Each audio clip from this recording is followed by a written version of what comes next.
Good late Tuesday, early Wednesday meteorologist Casey Cloud here in the Weather Center right now, giving you a look at that current Doppler perspective.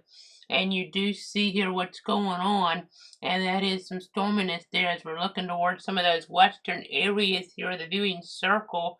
And we could have some strong to severe storms here as we're looking a little bit later on as we're getting toward further those wee hours here. We do need to be on the lookout for some isolated damaging wind threats or maybe even a quick isolated spin up tornado. So that's going to be in the western areas for the overnight here now. As you're getting past, let's say, like that sunrise point, that's when we'll be watching further over toward the east. So let me go ahead and you see the rest. This is past 7 a.m. with the dark green area. The rest before that here switches off as we get here a little bit later because this technically that newest outlook coming on out for day one, even though day one technically, in some way that doesn't start here till later on. Of course, the overnight, we do have a risk in those western areas like Blakely over toward Donaldsonville and Quincy and even through Tallahassee as well. But let's go ahead and take that off, that risk for after 7 a.m. And we'll go ahead and show you right now some other information, and that is in the form of the model guidance. I know as we're kind of watching things, I know those temperatures have been a little bit warmer as we've been tracking things here. But they're going to really cool down as we look toward that Thursday morning. But let's go ahead and put the forecast model on here right now. So this is kind of what it should look like about now, and it's pretty similar actually to what the current radar shows. I still have the lightning tracker up. You see a couple areas of lightning currently. At least that kind of gives you an idea of where things are at, and if we do get a warning while we're showing this, it would pop in here too. But I haven't had any warnings except for marine concerns and the like, and just advisories so far for land. That could change here though, so have those multiple ways to get alerts. Nothing overwhelmingly concerning, but this environment can, be prone to spinning up something pretty quick. So this is what the forecast model shows for 3 a.m., 4 a.m., 5 a.m., 6 a.m. and the stuff's been kind of sluggish moving further east, but it's going to, as you'll see here, the progression. So then we have at 7 a.m., 8 a.m., 9 a.m., 10 a.m., 11 a.m. So like stark 10, 11 a.m. give or take is when we could have some strong and severe storms around here. Nothing overwhelming. We have a 1 out of 5 risk here. But we have had, this time of year before, we've had stuff kind of pop up on us. You go back to, I believe it was 2020, and then also 2021, we had those December tornadoes in Stark and a low-end type of risk. I think it was marginal those days as well. So just have to be on guard here. Don't, let your guard down as we're looking at things. The threat isn't overwhelming, but it's not zero. This is what the model says for 11 a.m., noon, as we kind of progress things, 1 o'clock, 2 o'clock, and you see things really clear out pretty quick. So at least that's the good news, but because it's going to clear out so quick, it's going to really cool down. We're going to be seeing a big departure from the temperatures that we're down with right now here across the area. So that's something to kind of bear in mind as we're looking at things, as we're tracking things here in toward the weather center. So just kind of important to touch on here in that regard. I know we do have some of those parameters around, tornado parameters. That's significant tornado parameter there, and you see some blues and then even an area of yellow. So that's noteworthy there. And we have quite a bit higher in terms of supercell composite. And we have instability. It's not very high right now. The time of day that this will go through helps some here to limit things, but still 73 degrees right now. I go to some other energy factors, not the surface-based case, but you see some energies we get here just kind of looking at some of those other views of this. So again, just kind of have to keep our guard up here a little bit just in case. As we're looking at things, you see 73 here as we get toward Tallahassee. As we get into where that area, 68 Lake City, 68 Keystone. I'm at 68 here east of Stark on my thermometer. You kind of get the idea, 70 St. Augustine. So it's pretty warm. We're not going to really see much of an increase in the instability, in terms of those temperatures really increasing before the storms move through further east in the morning. But there could be a little bit of it. So something to kind of keep in mind. That could help, get a little bit more definitive storminess. Again, the threat's pretty low, but I'd not be surprised if we have to break in for a couple of rogue warnings, and they could even be, if the tornado warnings we have to be on, severe thunderstorm warnings we play it by ear. But I'll be here watching things. I'll be ready to cut back in here as it is warranted. We haven't had too much severe weather lately. It's not going to be an outbreak or anything, but again, we've had it before in December 2020 and 2021. We had low risk of severe weather. We had tornadoes touching down in Bradford County. So we have to be careful. This is the time of year where things can happen kind of quickly here. So it's not a huge threat. We're not turning the logo red, but we didn't turn the logo red, I don't think, back then. The threat was not overwhelming. It was pretty isolated, but the things came together with the dynamics here just to have enough concern on our hands. It was, mainly about like Stark. I mean, those were both later in the day, mind you, so that, that probably helped the threat a little bit more. This is going to be more when kids are in school and the like here, and so we might not get as much instability, which could help us here. Not all threats are the same. It's just we've had it happen before. We don't have it happen every year, obviously. The last couple, not so much with that. And then as we kind of look at things here meteorologically, I mean, we've had, years and years without getting, a tornado to hit like in Stark. We had them back-to-back years there, 2020, 2021, around this time in December. It might actually be, I know we got that anniversary of the, tornado outbreak there in Kentucky and the like there back in 2021. It was just right before that. So we're very close in the timeline to when one happened in 2021 there, right there near the old Southside Elementary School. So just kind of something to kind of bear in mind. The other tornado was around Griffiths Loop there in 2020, if you guys aren't familiar with what I'm talking about here necessarily. Again, it's not a big risk, but I just want to alert you that it's not zero. Really, it's been pretty much zero for a while. It's not exactly zero here when that line moves through, and we could even get something to spin up without much warning here. That, was the case with the 2020 tornado. I will put the safety tips on here. When there's a tornado warning, don't expect a tornado watch because the threat won't be organized enough. But if there's a tornado warning, or maybe even a severe thunderstorm warning with a tornado possible tag, even like we had in 2020, you want to seek such and such a sturdy build and get as many walls between you and the outside as possible, and protect yourself from flying debris by putting on a bicycle helmet. The 2021 tornado, it didn't have a tornado warning with it either. We even had a debris signature later on, but it wasn't apparent until after it already caused the damage. So we didn't have tornado warnings on either one of those, and they were pretty impactful around here. So just something to kind of keep in mind as we're looking at things here. The models, aren't saying anything crazy, but on a localized level, that kind of was crazy, to be quite honest. So, we got to be kind of careful here. Might not be Bradford County either. Now, I just say that because, a lot of you guys might relate to that here. Again, I'm talking like 10 or 11 around here, but other times for other zones within our 62 counties, it could easily be a different county. Let me pull up our coverage map here on our source. Just want you guys to be weather aware of exactly what's going on here, exactly what is happening. So I know, it could be St. Johns County or Flagler County or Madison County. I mean, you just never know here, any of them. Really, we have 62 counties. I mean, we could end up having no tornadoes around in the 62 counties, or we could have like one county that gets one and the rest nothing. Just some rain. We need the rain, beneficial, more rain to the west, but some rain here, maybe a half inch or so toward the east. We really do need that rain. That would be helpful because that's not, something that hurts us here, as we really not going to have much of a rain chance the rest of the way here in the next 7 days. And now, as you do look at Madison County, a little bit lighter note, congratulations to them on winning that state title in high school football last Friday night down there in the Villages. They beat Hawthorne. Hawthorne's still a great year, came up a little sore after winning it last couple. Dixie County came up short there, and then there's multiple other schools here in our zones playing for state titles coming up. As we're looking, I mean, you think of Ranger out of Jacksonville, you think of Gadsden County playing for a state title there. So, if I'm forgetting somebody, I apologize here. Let me just look it up real quick.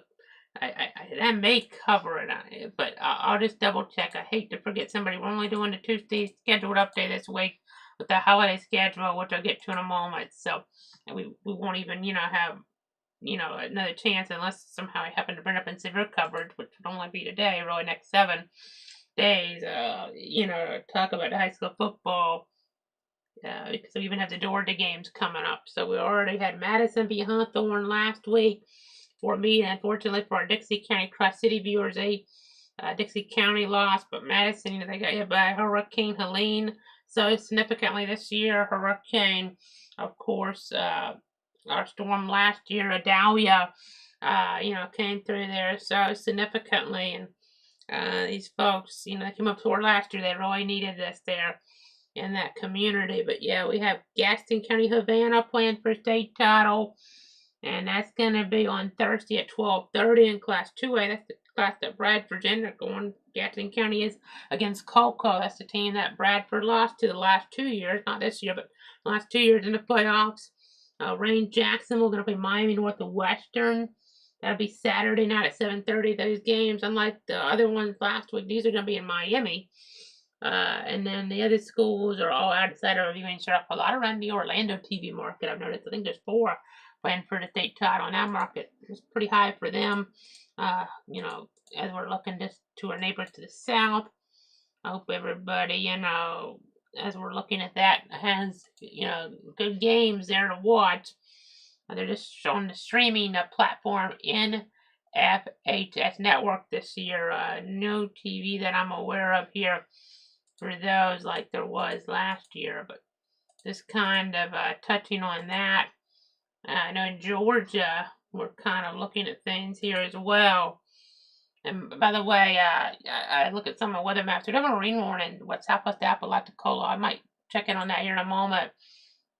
We're starting to see a couple things. I mean, the stuff's starting to look a little bit more impressive on Doppler. So that's something to kind of touch on here. Bear with me. I just want to check our Georgia high school football playoffs. Let me go ahead and do that here real quick. Let me go ahead and check that. I just want to double check. I know their state titles are Monday through Wednesday. Let me just look at their schedule here real quick. I know there's on Georgia Public Broadcasting. Let me just double check here who we might have playing in our area. So we do have, looks like on the 16th, which that'll be next Monday at 4 o'clock. It's going to be Bowdoin. They're not in our area, but Brooks County is. So hopefully they get to win. And then just kind of looking here at some of these. I know some of these, most of them outside of the Georgia area that we cover. Just trying to make sure I'm not missing anybody here. Some of these, are kind of like private school names. I'm pretty sure they're not in our area. So I've watched some of these games before. Similar teams, not the same teams involved. I think that's the only one in our area with a local tie. That's Brooks County. So hopefully for our local viewers, unlike the Madison Hawthorne game, we had the local teams playing each other. The local teams aren't going to be playing each other in these games here, coming up. So good luck to Jacksonville Reigns. Good luck. Before that, we have that Gadsden County Havana team playing. Good luck to them. And then like early next week, Brooks County. Good luck to them. As we're looking ahead there in the high school football action, 2024 state title games. So that's always intriguing here to look at as we kind of give you guys the very latest information here on exactly what is going on. As we, look ahead there, it's always exciting action there as those games come on up here later this week and next. So, just always important to kind of touch base on all of that there as we look at the coverage map. Let me go ahead and jump back on over. By the way, real quick, last thing I want to mention on that, weather-wise, there for the games involving the local teams and Central Florida is to be good.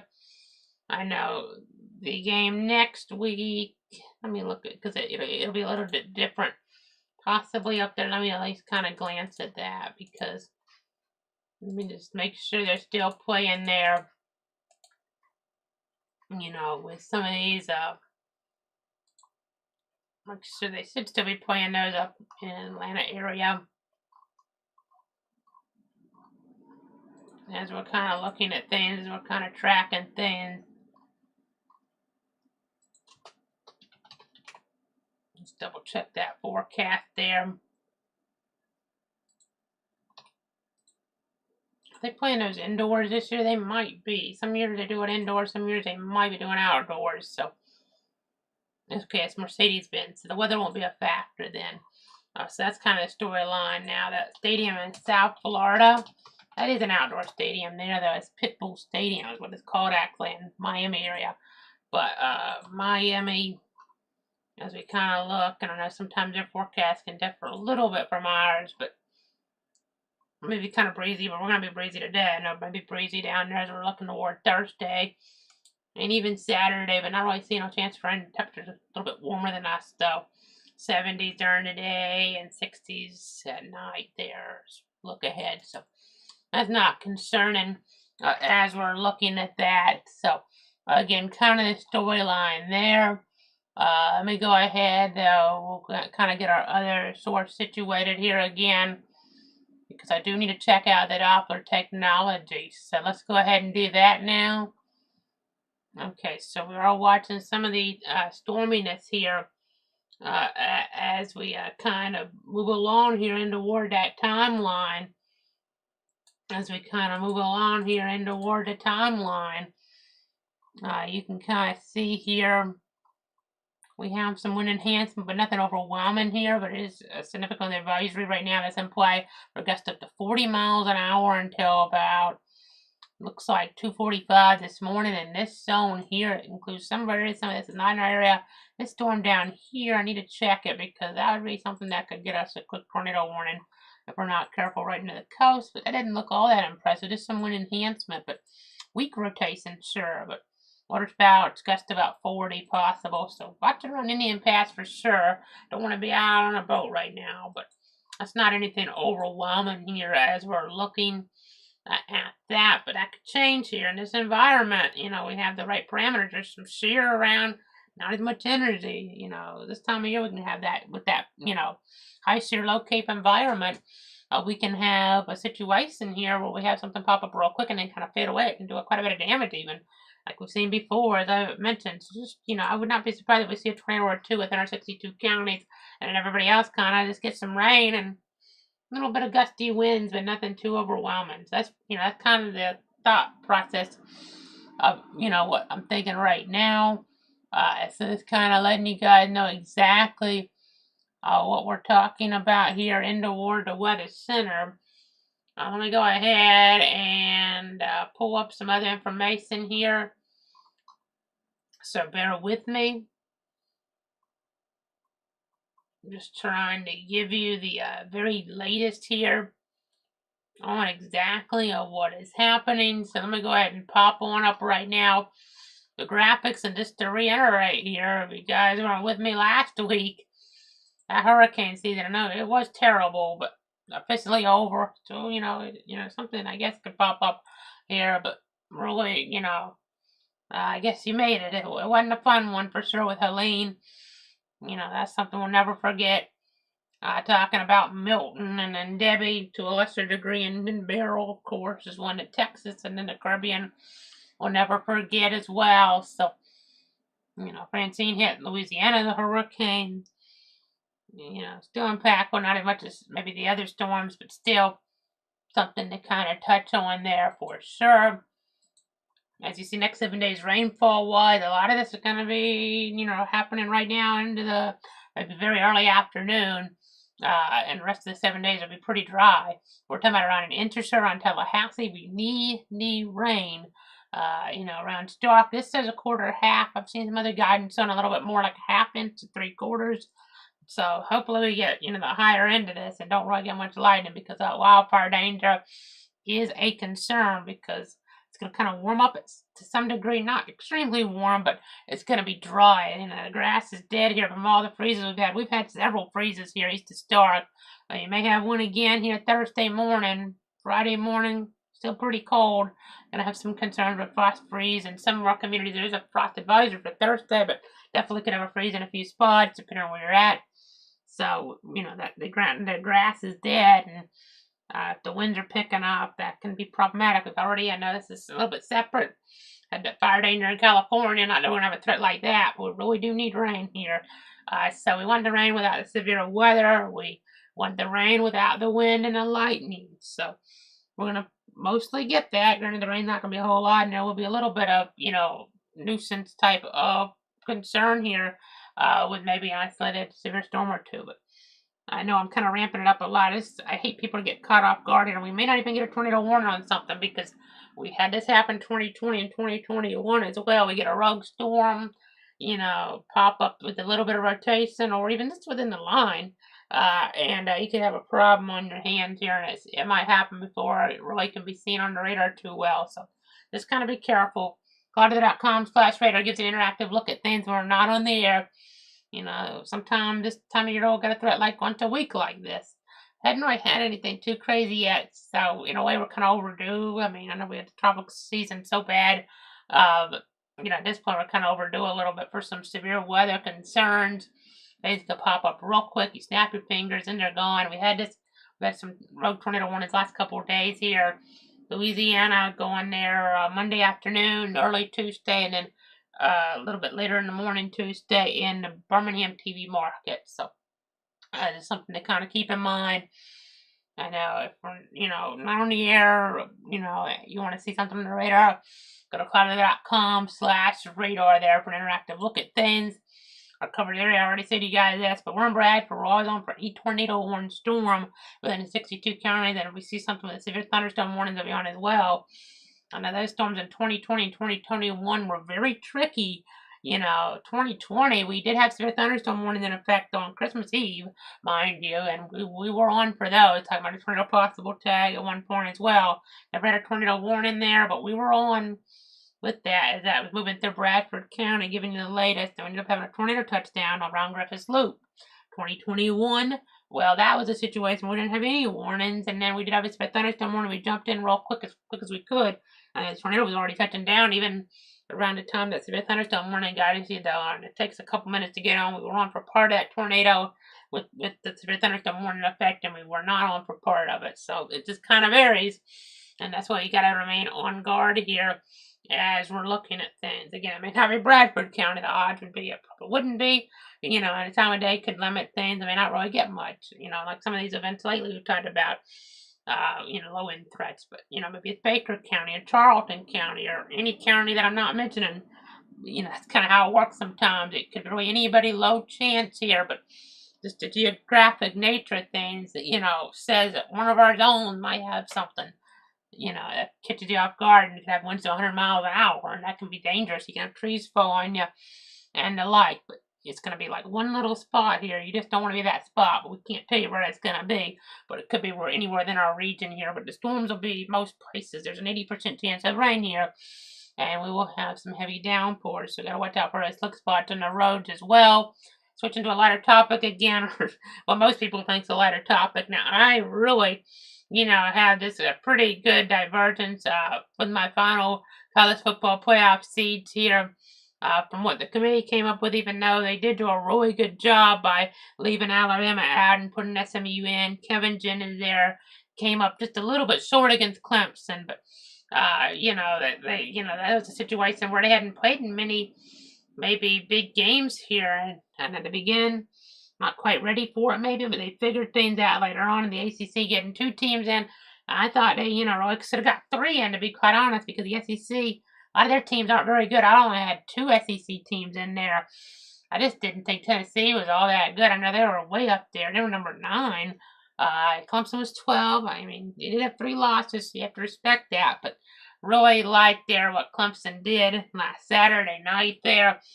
It's a team, that's really been together. Unlike some of these other teams, they're doing it the way that it used to be done, and that's the traditional method there.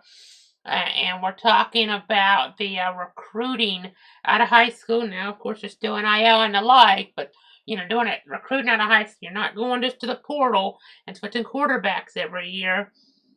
I hate saying that because that's what FSU is pretty much doing. My school, that I love my alma mater, but don't really like it, to be quite honest. I really don't. I mean, that's just the nature of it. I mean, some of these schools on this list, and some of them that everybody except Miami made the playoff.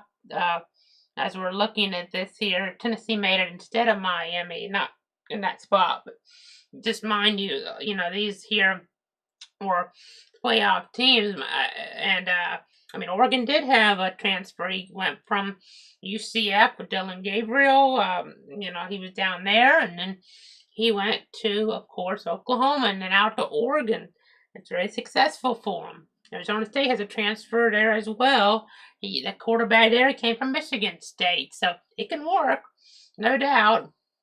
It's just the idea of, kind of bumping people out of their spots and getting somebody there that's already transferred a couple times just to kind of bump a younger talent out. It's happened multiple times at FSU. If this was a one-time thing, it'd be one thing, but it's happened, I want to say at least 4 times here the last several years in terms of guys, noteworthy quarterbacks leaving as they're kind of bumped out of the way a little bit here. Now, with Jordan Travis, it was very much justified that he was bumping folks out of the way, but with the spot there. But, as we look later on, the justification was not really there this year in 2024, and not really sure it'll be there in 2025. I hope, for FSU's sake it is. But as you're looking here, we're just kind of watching the situation. I mean, there are a lot of quarterbacks, that transferred into these schools. It's just more of an optimal situation where, you're not getting the guy out of the picture per se in terms of, that football team and having to go to another school to try to compete there after you're not really developing them. You're just taking somebody else's development and putting them right in your system. And after a while, it kind of gets old. But as we're looking at things here, you can see Alabama had them way out. They were only one spot. They're out, the first spot out. But I really didn't think Tennessee belonged. Miami, they had a transfer as well, Cam Ward. I would have had them in, actually, because, again, Tennessee, they beat Alabama, but Alabama's not a playoff team. I mean, Miami, I know, they beat Florida. They're not a playoff team either, but they beat them by many touchdowns in their own stadium. Tennessee barely won there at home against Alabama, and then they lost a couple other games. I mean, as you look at things, they lost to Arkansas, and that's not as good of a loss as what Miami had there, losing to Georgia Tech or losing that game at Syracuse. I mean, Tennessee lost there also to Georgia, which is a playoff team. I had Georgia here. If the committee would have known before the time they had to select, I would have had them, and they ended up being number 2 seed there. The top 4 conference champs get the top 4 spots and buys, but I had them down to 4 because FSU got penalized last year with the quarterback situation, not even being in the playoff. If that's going to be part of the criteria, you got to keep that consistent here.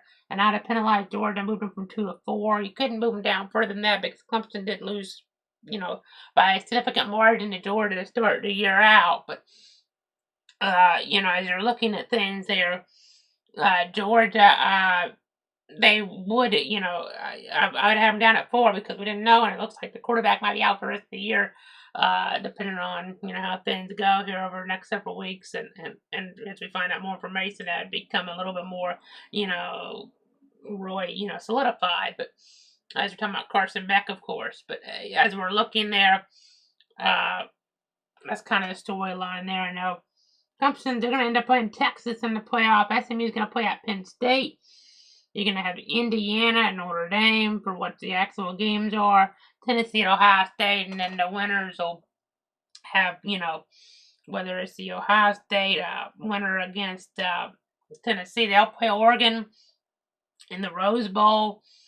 The winner of the game, not what I have here, but the winner of the game there, as we're looking at things between Penn State and SMU, which actually is a matchup I had on here. They would end up playing Boise State. Arizona State, they would end up here with the winner of the 5.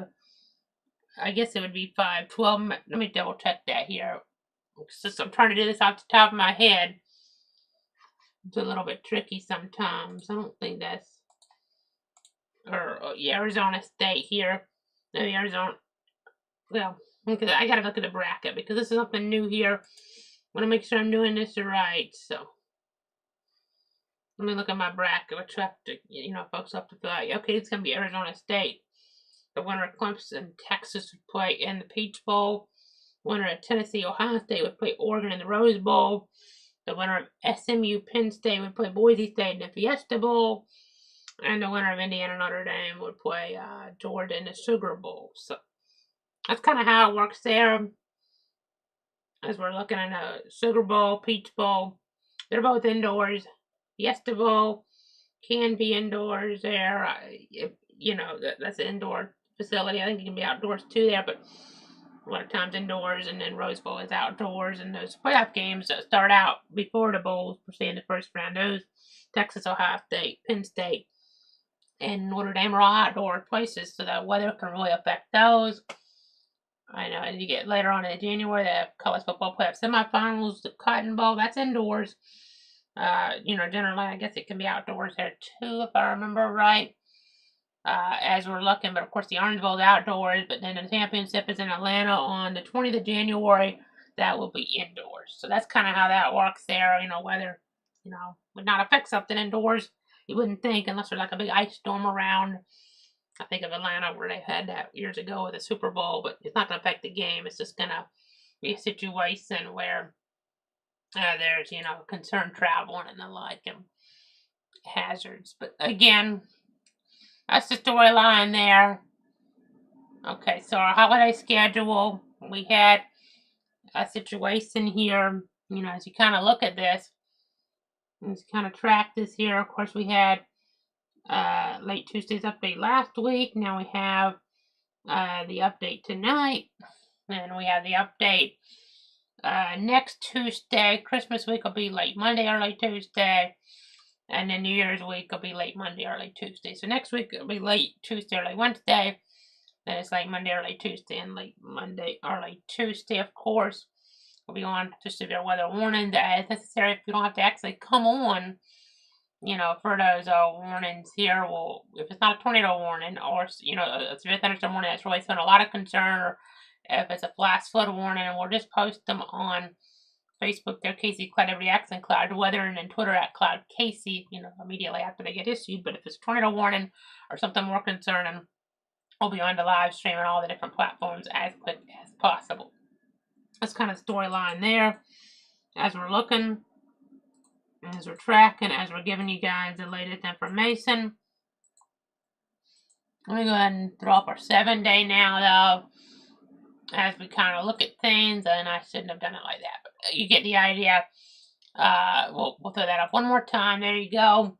So, isolated surrounding storms, 80% chance on that Wednesday. So just be aware, looking out for those.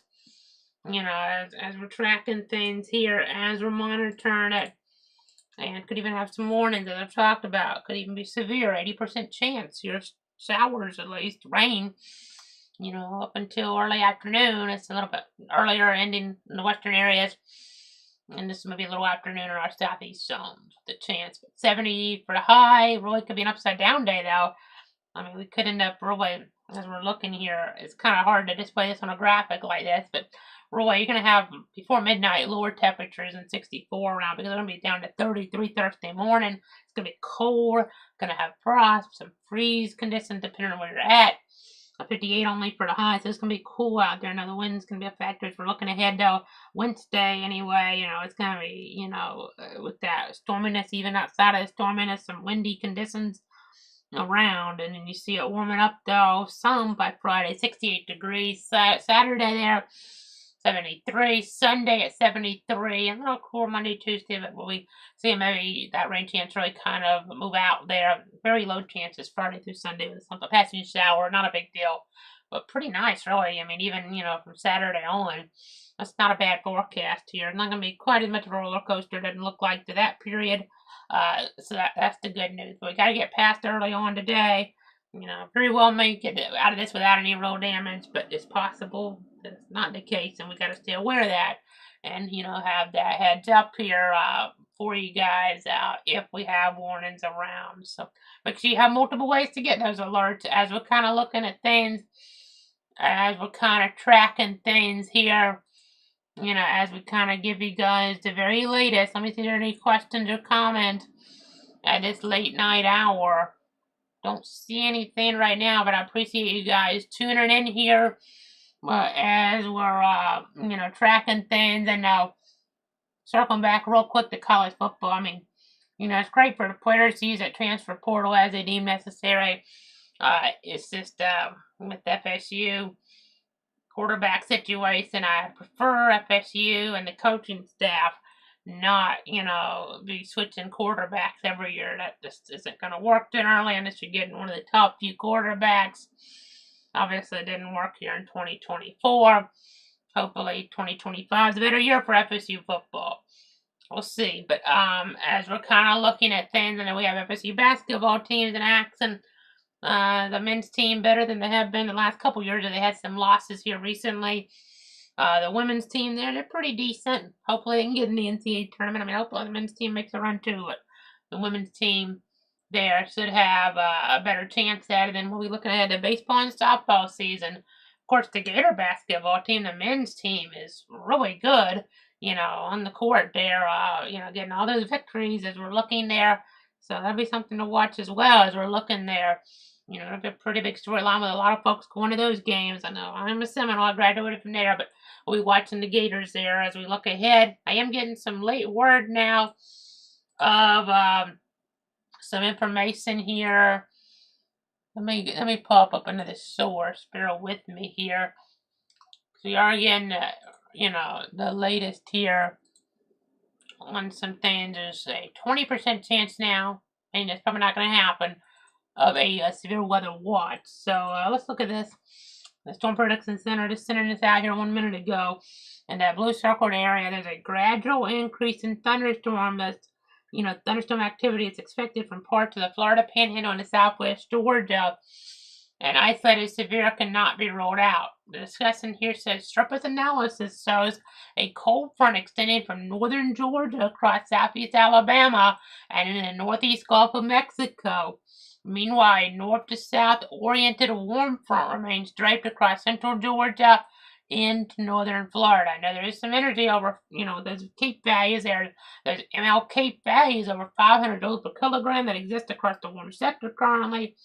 As we're kind of checking things, as that mixed layer, and then where you have upper 60 dew points that are prevalent. And also of note, surface gusts in the 15 to 20 knot range, indicating a degree of boundary layer mixing. And then the area of VWPs, so southwest winds there, around 40 knots, about 1 kilometer there off the surface, which results in 0 to 1 kilometer storm relative velocity there, getting up there near the coast.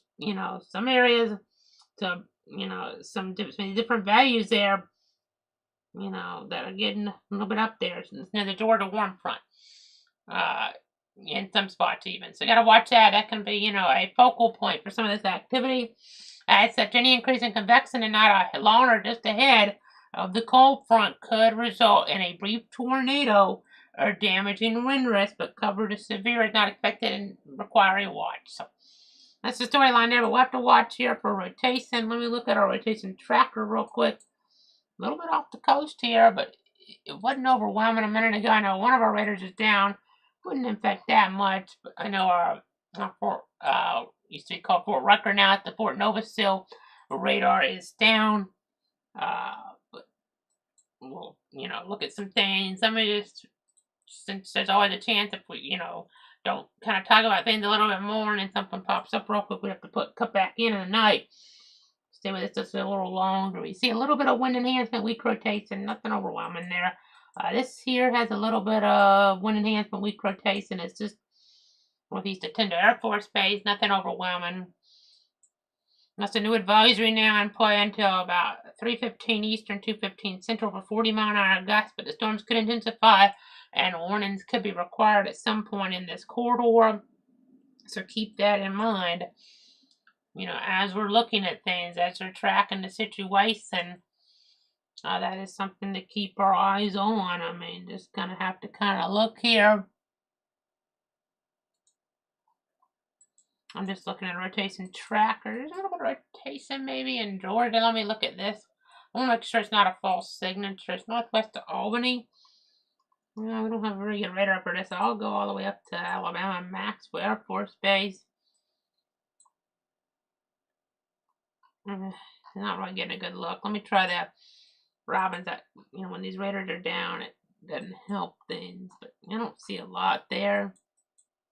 But we'll watch. A little bit of wind up there. I know we have a new advisory. This got issued for this area coming in. So we gotta watch the rotation. Gust to 40 there. Nothing overwhelming. Not enough for a warning here. You here or here. But could have some severe thunderstorm warnings or a brief tornado warning or two as we look ahead as this activity progresses. And if you missed the first part of the update, I went through the model run hour by hour. So you'll be able to watch that here on demand on Facebook and then Twitter/X in a moment. And on YouTube here, you can do it right now. You can back the stream up, but I'm about to wrap it up anyway. But, you can do that, DVR viewing of stuff on the stream when I'm going. Even as I'm going, you can back it up to the beginning right now. That's exclusively there on YouTube at Clouds Weather. So keep that in mind. That's just how the different platforms work. But you see the gust here, 20-ish. Not that big of a deal right now. All of a sudden we can get a quick spin up tornado. Not out of the question. So stay weather aware. We'll be here watching as necessary, coming on the air. Any tornado warning storm will be on. So make sure you have those notifications on as you look ahead. In case we have some warnings that require us to be on to protect you, your friends, and your family. But for now, stay safe. I hope we don't have to pop in the night or in the morning here coming off. But if we do, we'll be here for you guys to protect you